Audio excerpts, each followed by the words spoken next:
Hej alle sammen, det er Arke her, og velkommen til endnu en video. I dag skal vi kigge på forskellige trupsammensætninger, forskellige hold ud fra givende budgetter. Vi kigger blandt andet på et 25k hold. Vi kigger på flere forskellige hold, du kan bruge, når du sidder derhjemme og spiller Weekend League, afhængig af, hvor mange coins du egentlig har. Jeg får rigtig mange spørgsmål vedrørende det her, og det er jo ikke alle, som skyder penge ind i spillet. Det vil sige, at man skal starte fra scratch.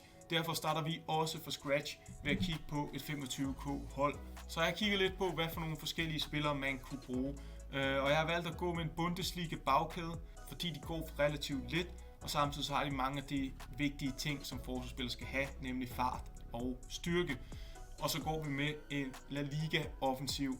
Kunsten er at kunne kombinere de her to ting, uden at få problemer med kemien. Som vi kan se op på skærmen lige nu, står der, at de har 89 i holder, men det er simpelthen fordi det er en koncepttrup, fordi jeg ikke spiller med et 25k hold, så der er ikke blevet ændret på nogle spillerpositioner. Blandt andet Joao Felix her skal selvfølgelig være defensiv midt i, in-game, ikke in-game, men inden kampen starter skal han være defensiv midt, hvilket han selvfølgelig ikke skal være, når selve kampen den starter, og spiller han jo noget andet, men det er for kemien. Hvis vi kommer til at have to spillere off-cam, det vil sige Joao Felix og Denis Zakaria kommer til at være off-cam. Men nok om det, lad os tage et kig på de 11 spillere. Vi har Casteels på mål, og det er igen præferencer, hvad man godt kan lide. Han er billig, og han er rigtig høj, og det er derfor, jeg har valgt ham. For Bundesligaen 1,97 cm, og jeg kan godt lide, når målmændene de er høje. Det vil sige, at de kan nå længere ud, plus at det giver en tryghed på de her hjørnespark, når de skal ud. Selvom vi, at målmændene er nu noget glad for at bokse her i FIFA 21. Kigger vi på forsvaret, som jeg synes er rigtig solidt, og en er overrasket over ikke er dyre. Vi har Klostermann, som virkelig anbefales herfra. Han er rigtig god, og den vigtigste spiller i forsvaret her. Hans hurtighed, hvis vi lige går ind igen, han er rigtig hurtig. Du kan selvfølgelig putte forskellige chem-styles på ham, og samtidig så har han en fin højde. Altså rigtig godt køb, og også en spiller, som er på de fleste budgethold. Kunsten er selvfølgelig at kunne linke ham. Og til at linke ham har vi blandt andet Upamecano her, som er ikke lige så hurtigt, kan godt føles lidt tung. Han har stadig fint med fart, men er nok mere den her stærke spiller, som vi ser, han accelererer ikke så hurtigt. Men når han så kommer op i tempo, er han rimelig hastig. Men styrken derimod, og springstyrken, det er der, hvor han virkelig sætter ind. Han er ikke nogen høj midtstopper, men til gengæld har han altså noget bredde. Så et rigtig fint markedpar. Udover Link Klostermann får vi også linket Roussillon her, som faktisk er en af mine yndlingsvensterbacks og har været det i lang tid. Og en spiller, som jeg altid vil finde plads til på mit hold. Også til den dag, hvor jeg faktisk ikke smider penge ind i FIFA, så er han helt klart i min lineup. Jeg synes, han er solid altid. Han har noget styrke også, og så er han bare hurtig. Han har lidt af det hele, føler jeg, og er en rigtig god venstreback, som dog selvfølgelig ikke kan måle sig med de bedste backs, som er i spillet lige nu, i form af Ferland Mendy og Alphonso Davies. Men til prisen er han rigtig god. Så har vi endnu en Wolfsburg-spiller, og det er Mbabu, og ham kender I nok. Jeg tror, han blev introduceret i FIFA 18, da han spillede i schweizisk fodbold. Nu spiller han altså i Bundesligaen, og det gør det lidt lettere. Plus han har det at linke op til Zakaria, så hvis du nu tænker, jeg gider da ikke at spille med La Liga-spillere, jeg vil gerne have alle spillere på fuld kæmp, så kan du bruge Bundesliga-spillere her omkring Zakaria og få ham på fuld kemi. Men i hvert fald så er det her to rigtig fysisk stærke spillere. Det er en back, som har lidt af det hele. Han er lynhurtig, han er også stor, 1,84 cm, og styrken er der. Meget komplet, nok ikke verdens bedste på bolden, det er det eneste, jeg kan sige omkring ham.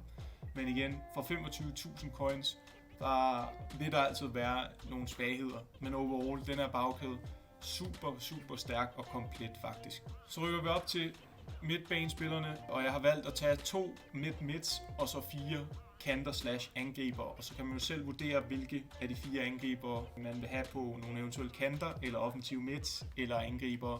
Men lad os starte på de 2 midtbaner. Vi har Zakaria her, som er ankermanden, og som virkelig har fået et godt kort her i FIFA 21. Stor, 1,90, og han er stærk, rigtig stærk, og så er han også rigtig hurtig. Han har alt det, som man skal bruge rent defensivt. Han er ikke bedste venner med kuglen, det tror jeg hurtigt, man kommer til at mærke, men hans fysik er outstanding, og i FIFA er fysik bare alting. Så er han en fantastisk defensiv midt at have til at ligge og beskytte bagkæden. Ved siden af ham kører vi med Marcos Llorente, som også er en stor fyr. Det vil sige, får fysisk stærk central akse, hvilket er godt. Samtidig er hans work rate rigtig god i forhold til at bruge ham som den her felt-til-felt spiller. Han kan lidt af det hele. Marcos Llorente kan lidt af det hele, men problemet ved ham i forhold til den her felt-til-felt er, at du kan ikke bruge sindssygt mange skill moves med ham, i og med at han kun er freestar i skills. Men han er hurtig, og han er udmærket på bolden, og han har en god fysik.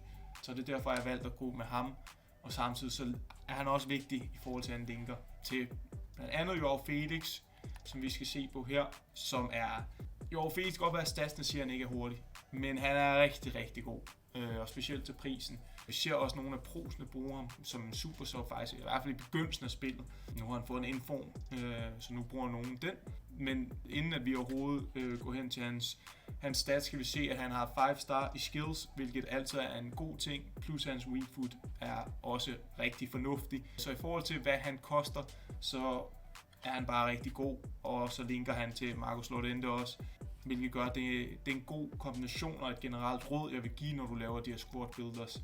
Det er at kigge på, om der er nogen fra samme klubber, og også eventuelt samme nation, for at få de her superlinks. Det gør det lidt lettere at kunne lave de her trupper, hvor at du kan blande flere forskellige ligaer ind på holdet.